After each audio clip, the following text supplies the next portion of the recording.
So today I just wanted to talk a bit about sources and methods, specifically my favorite source called WikiLeaks. WikiLeaks is the holy grail of leaked government documents.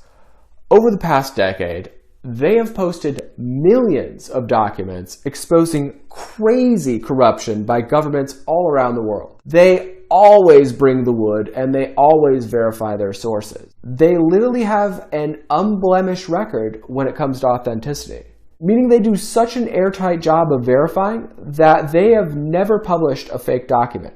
Not ever. Exactly 0 other news organizations or publishers or websites can say the same thing. Not a single one. That's why it's so frustrating when they get slandered by kangaroo journalists. WikiLeaks is far and away the most accurate news source to have ever existed. So how do I know that? Aren't I just taking Julian Assange's word for it? No.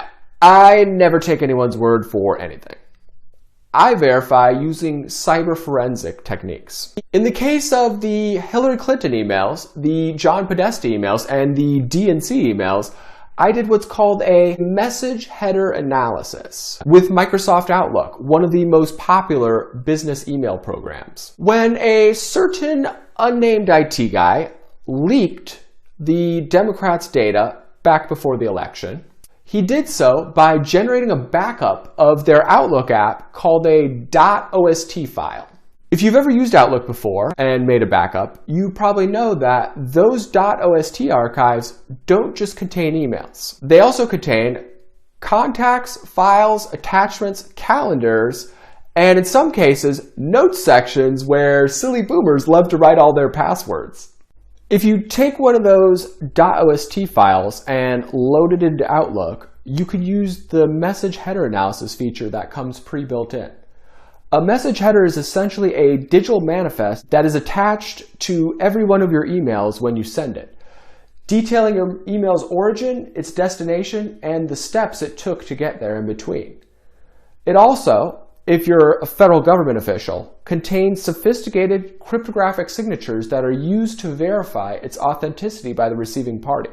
It's kind of like a high-tech version of one of those king rings they used back in the day that they used to stamp their seal into the wax, closing the envelope. The State Department, during Hillary's tenure, used Google's 2048-bit DKIM cryptographic signatures, a particularly effective kind.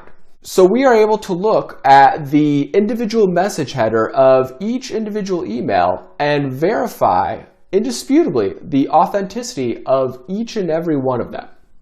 We're also able to trace something called hops. Tracing hops refers to using IP addresses to trace an email's path across the internet.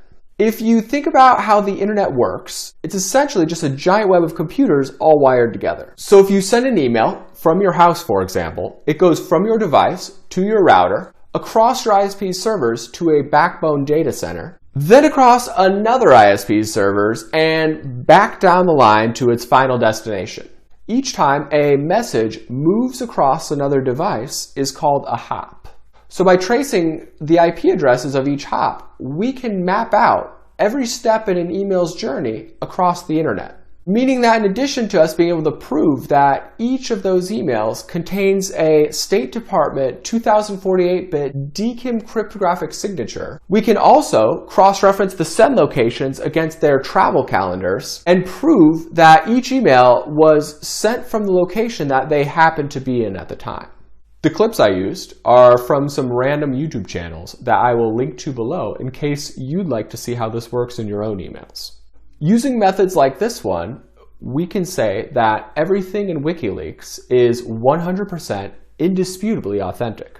Which is why it's so perplexing to me that more people, especially my Republican amigos, don't use this as more of a resource. People act like everything in WikiLeaks has been already talked about, but the reality is that we, the general public, have barely scratched the surface of what's actually in there. There's all sorts of jaw-dropping revelations about almost every government on Earth.